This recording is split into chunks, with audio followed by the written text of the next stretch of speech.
This situation on the Sixers roster currently has fans very concerned. With Joel Embiid's health always going to be a lingering question, whether or not he's available on a night to night basis, a week to week basis, a month to month basis. There's always going to be questions surrounding the health of Joel Embiid for as long as he's on the Sixers for the remainder of his career.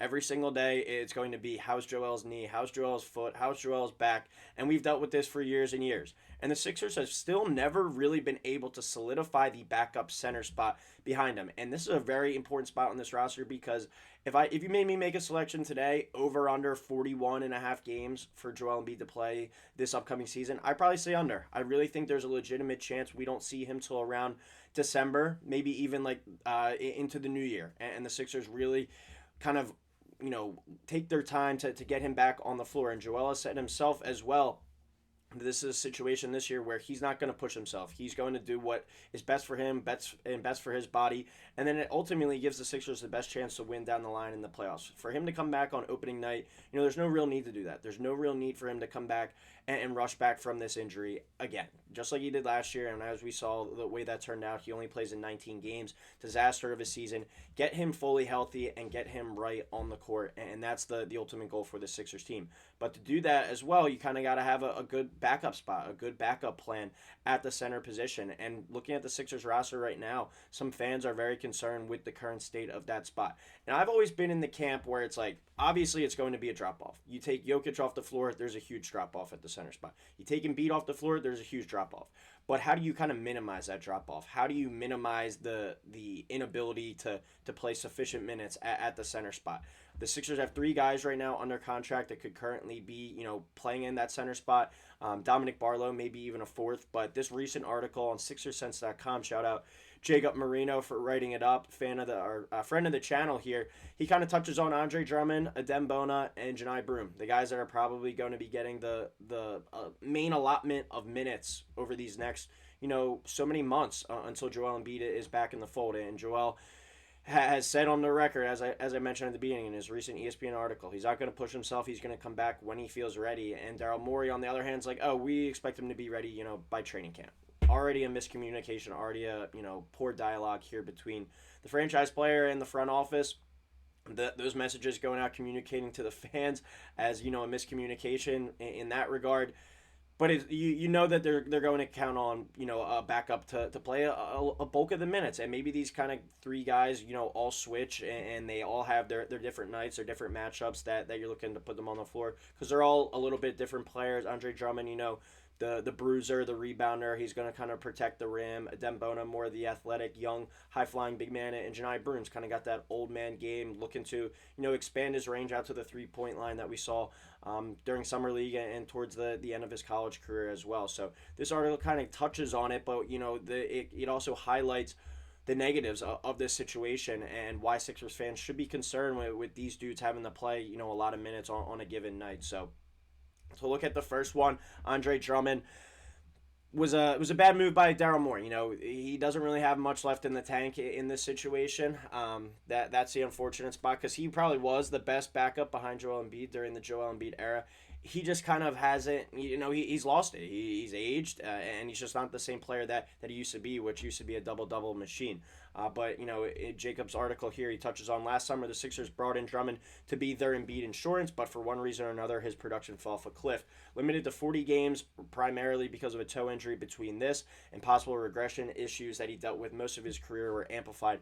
Due to the lack of defensive mobility, he was targeted in actions and also struggled to finish at the rim. With him on the floor, Philadelphia had a point differential of negative 14.3 points per 100 possessions, which obviously is not good. Anytime that you're a negative out there on the floor, that's a situation that you're not welcoming, and why Sixers fans should be concerned. And it's a poor situation here for the Sixers because he was given a player option and obviously opted in because he was able to get more here with the Sixers than he probably would have out on the open market. But Jacob touches on it here at the end with the full summer to get healthy. Maybe he can return to causing havoc on the glass, which, he's a player that consistently was putting up 15 and 20 rebound games during kind of the prime of his career and being an effective pick and roll partner. Still with his defensive limitations and inefficiency, it's best to reserve Drummond for occasional matchups. If you're playing a classic back to the basket big man. Maybe he could still give you some minutes, but anytime Andre Drummond's out on the floor, it's probably going to be a negative for the Sixers. I don't think he's going to play that much. I think there's a legit chance at some point in the season you probably buy him out as well. I don't think anyone's looking to trade for him, but it's just a situation where, when he's on the floor, it's going to be a negative at the end of the day for the Sixers. Maybe he's able to give you 8 to 10 spot minutes on some nights, or really just kind of eat some minutes and collect rebounds. That would be a positive, but I just don't really see that at this stage of the career for Andre Drummond to be a viable, NBA center in the mix for the 76ers roster. Adem Bona should be the main backup center. I fully agree with this. There were some spots in the draft we'll touch about Janai Broom, but there were some other players that I thought maybe could have even been, an upgrade over Adem Bona. But I really liked what we saw from him over the course of the season last year as his development continued. And keep in mind, he's still a young, raw prospect, and I think his best basketball is still ahead of him. Amidst the chaos of last season, Bona emerged as a bouncy, rim-running, shot-blocking center that the 76ers haven't had since Rashawn Holmes. But he's still rough around the edges, averaging 3.3 fouls and turnovers per game in just over 22 minutes of action in the Summer League. Touched on it perfectly there. Still a lot of stuff for him to work on, but you see in flashes that, this guy could be a starting center in the NBA. Is he ever going to be a high-quality starter, an all-star, a star player? No. But I do think he's a good rotational big man who could certainly play. And in this situation right now, I would have wanting the bulk of the minutes. But still has a lot of his game to work on. But regardless, with his exciting two-way potential, he should be Philadelphia's primary reserve big. And when Joel Embiid's not able to start, when Joel Embiid is, ultimately out with injuries, which is an inevitable, occurrence here for this team, for this franchise, Bona is the guy that has to play. He's the polar opposite of Embiid as someone who can emphatically roll to the rim and showcase elite leaping ability as a help side shot blocker. You're not putting the ball in his hands on the block and saying, go get a bucket like Joel Embiid, or give him the ball at the elbow. He's going to catch lobs. He's going to run the floor well. He's going to play hard, and he's got one of the best motors, maybe the best motor on this entire roster. Nonetheless, though, Bona's athleticism adds an invaluable dynamic to the front court, certainly something that Janai Broom or Andre Drummond doesn't bring to the table. So when you're looking kind of at the depth chart here, behind Joel Embiid, it has to be Adem Bona, I think, but still there's some cause for concern and some reason to believe that he can't really be, a full-time center and have a lot of pressure on him for a team that is still looking kind of to win now, as they still bridge this gap between, potential win now roster and as well as go into the future for the 76ers roster.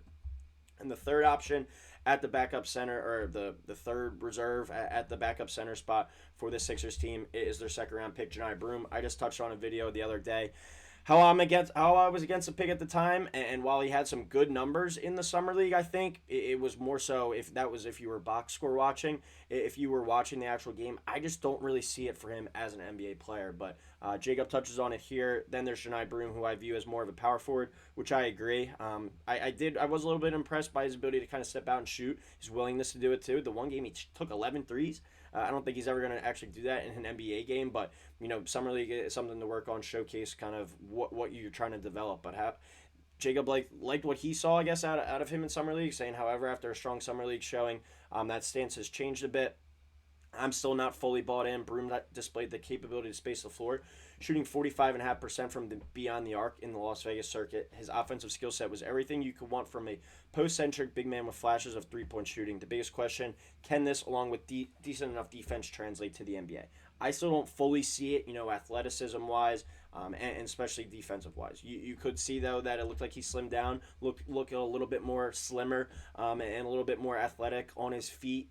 That's going to be a key thing for him if he does want to stick at the NBA level. But Broom held up well defending in space, but until he can prove this against NBA front courts, it's difficult to forecast him as a pure center. However, Philadelphia can and should experiment with him at the 5, depending on if he can translate and what that matchup is.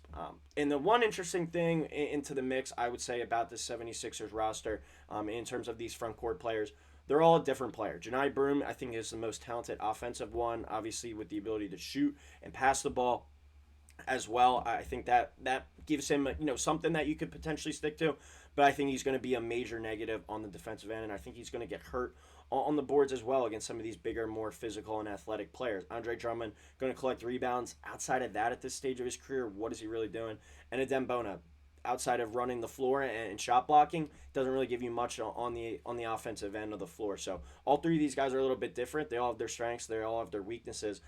But Sixers fans should be concerned, I think, if these are the three guys that you're going to have to be trotting out there on a nightly basis behind Joel Embiid, to be quite frank, and especially in the games when he's not going to be on the floor and he's not playing, major minutes, if he's on a minutes restriction and you're forced to turn to a Dembona, Andre Drummond, and Janai Broom on a nightly basis, that's going to be, I think, the weakest spot kind of this team. And that's not really saying much, not really beating around the bush in that sense, where obviously it's going to be a fall off if Embiid's on the court. But we don't know how his knee's going to respond. We don't know how he's going to look, in the coming weeks, in the coming months, in the coming years even, at the center spot for the Philadelphia 76ers, how much longer he's really going to be able to stick around.